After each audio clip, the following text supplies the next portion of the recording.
for Parkdale-High Park.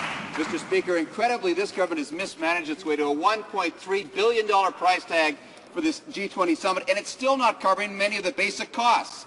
The City of Toronto urged the government move the summit location, reduce disruptions and costs and possible damage. They refused to do this. Now the city has to act to ensure safety, removed 1,000 pieces of street furniture, has dedicated staff at a cost of $20 million.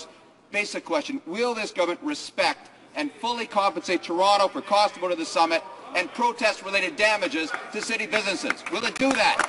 The Honourable Minister of Transport. This government will always treat the people of Toronto fairly.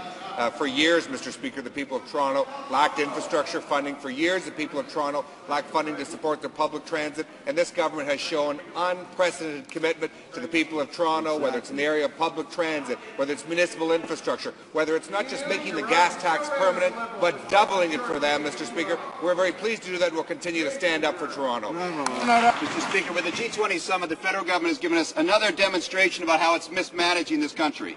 Despite the $1.3 billion incredible price tag, it is sticking Toronto businesses with the costs of losses related to the summit. Unless businesses stay completely open and fully staffed, incurring unnecessary costs, the government won't compensate them at all a nickel for lost earnings. As usual, this government's idea of partnership with cities is do it my way.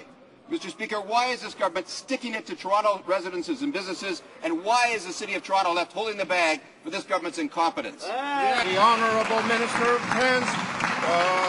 the Honourable Minister of Foreign Affairs. The government of Canada is not legally bound to pay compensation for losses suffered as a result of international meetings. Nonetheless, Mr. Speaker, there are precedents where compensation has been provided to those impacted by extraordinary security measures, and the policy in place is fair and has been effective in the past.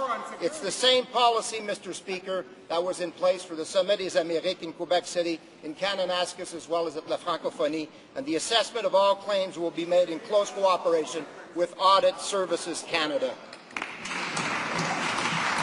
Order. I would like to